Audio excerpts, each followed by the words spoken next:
Bienvenue sur Top Invest, la chaîne des top d'investissement. Ici, on parle essentiellement d'entreprises de qualité. Avons-nous une opportunité d'investissement en date d'aujourd'hui sur l'entreprise Virbac? C'est la question à laquelle on va essayer de répondre en se basant sur les états financiers de la compagnie. Donc, pour la présentation de la compagnie, je vous ai mis en lien dans la description de cette vidéo aussi une présentation sommaire de la compagnie. Ce que vous avez à savoir, c'est que c'est une compagnie qui produit et commercialise des médicaments pour les animaux. Donc, qu'est-ce que ça nous donne ici? La première chose qu'on regarde, c'est la stabilité ou la croissance des revenus. Croissance des revenus, on adore ça, c'est un checkmark. Pour la croissance ici, estimée, on va utiliser 5% pour les 5 prochaines années. D'accord? Donc, au niveau de la marge brute ici, on a une marge brute qui est stable. On adore ça. D'accord? C'est un checkmark. Ensuite, au niveau de la dette nette sur EBITDA, vous remarquez déjà ici qu'on doit poser la question pourquoi est-ce qu'on a une variation de la marge EBITDA entre 2014 et 2015. Et à partir de 2015, on a une croissance de la marge EBITDA et qui revient plutôt au niveau de la moyenne qu'on a connue aux alentours de 2015. Donc, aux alentours de 2005 plutôt. Quand vous allez lire les rapports financiers, posez-vous les bonnes questions. Le rapport financier de 2015 serait important à lire. Pourquoi est-ce qu'on a cette variation en termes de marge? Dans tous les cas de figure, j'aime ce que je vois ici, mais sous la condition qu'on puisse répondre à cette question-ci, pourquoi est-ce qu'on a cette variation? D'accord? C'est un checkmark. Maintenant, au niveau de la dette nette sur EBITDA, qu'est-ce que vous remarquez? 2015, 2015, 2015, 2015. Donc, encore une fois, très important d'aller lire les rapports financiers de 2015. Mais dans tous les cas de figure, la dette nette en date d'aujourd'hui, dette nette sur EBITDA est aux alentours de moins 0,4, alors qu'on cherche un ratio inférieur à 5. Donc ça, c'est un checkmark. Au niveau ici de la marge, donc la marge des free cash flow en date d'aujourd'hui est aux alentours de 8%. D'accord? Donc, enfin, pas en date d'aujourd'hui, la marge de free cash flow moyenne est aux alentours de 8%. D'accord? Vous remarquez également qu'on a ce gros vide ici. Il faut répondre à cette question, pourquoi? Maintenant, donc la marge de free cash flow est aux alentours de 8%, donc la marge moyenne. Et en date d'aujourd'hui, l'entreprise a des marges de peu près de 10%. Et elle prévoit avoir plutôt 10% et plus dans le futur. Donc, on va prendre les deux marges, on va essayer de calculer qu'est-ce que ça nous donne en termes de valeur. Encore une fois, je pense que la marge de 10% dans le temps, ça peut être durable dans le temps. Pourquoi? Parce qu'il y a une entreprise qu'on appelle Zoetis, qui est le concurrent de cette entreprise-ci, mais qui est 2 fois plus grosse, ou bien 3 fois, je pense même 5 fois plus grosse même que cette entreprise-ci. Donc, vous pouvez aller également regarder Zoetis, qui est une excellente entreprise, mais qui est un peu surévaluée aujourd'hui, mais qui est une entreprise de qualité. Donc, Zoetis a des marges de bénéficiaires, a des marges de free cash flow à peu près de 26%. Donc, ici, Virbac, on parle juste d'un petit 10%. C'est totalement faisable. D'accord? Donc, au niveau du multiple, qu'est-ce que ça donne?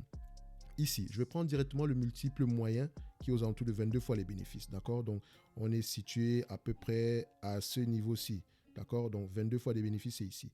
Qu'est-ce que ça donne? Donc, avec comme multiple 22 fois les bénéfices, j'ai 3 hypothèses. Donc, la première hypothèse, c'est 8% de marge bénéficiaire sur 1 milliard de revenus. Je sais que le revenu actuel est de 1,64 milliard. D'accord? Ne vous inquiétez pas, la correction a été faite ici en bas, mais j'avais déjà fait le calcul. Donc, ça aurait donné ici 85 millions au lieu de 80 millions. Mais on ne veut pas avoir précisément raison, on va avoir le moins tort possible. On reste à la même tendance.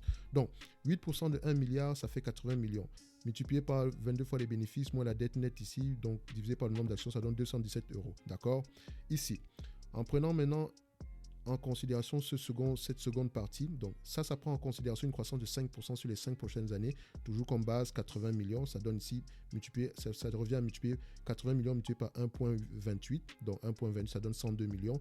Multiplié par 22 fois les bénéfices, moins la dette nette, divisé par le nombre d'actions, ça donne 276 euros avec ce calcul-là. Mais vu qu'on a fait une erreur dans le début avec le revenu ici, d'accord, ça nous aurait donné normalement, si on avait utilisé le bon chiffre en termes de revenus, donc si on avait utilisé 1,64 milliard, ça nous aurait donné 293 euros l'action.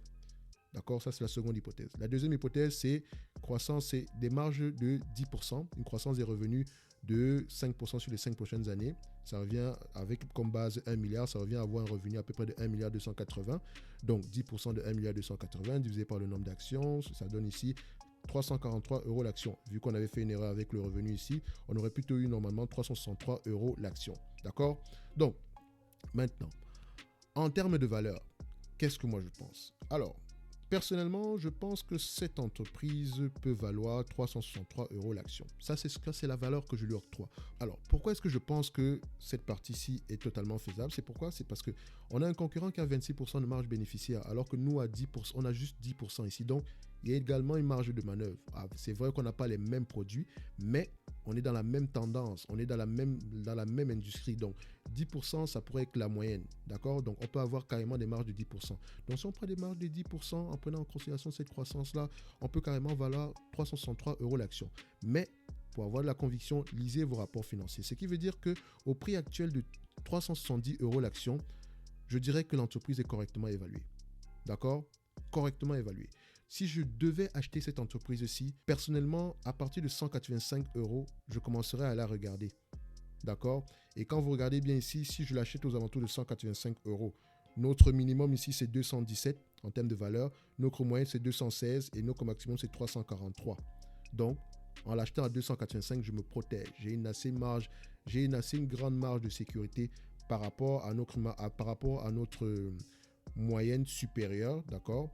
So, je dois me protéger au maximum. Donc, je me dis, 185 € serait mon prix d'achat, mais la valeur en date d'aujourd'hui est de 363 € l'action. Donc, la valeur, c'est 363 € l'action en prenant en considération des marges de 10%, une croissance des revenus de 5%, d'accord? Mais dans l'ensemble, c'est une belle entreprise. C'est une compagnie de qualité et vous pouvez le voir avec des chiffres ici. Donc, les compagnies de qualité ont tendance à avoir des marges stables, d'accord? Donc, si la compagnie vous intéresse, lisez les rapports financiers et d'ici là, on se donne rendez-vous à la prochaine vidéo. Si vous avez des avis contraires, laissez-les moi en commentaire. Ça me fera plaisir d'y répondre. Donc, on se dit à bientôt. Merci.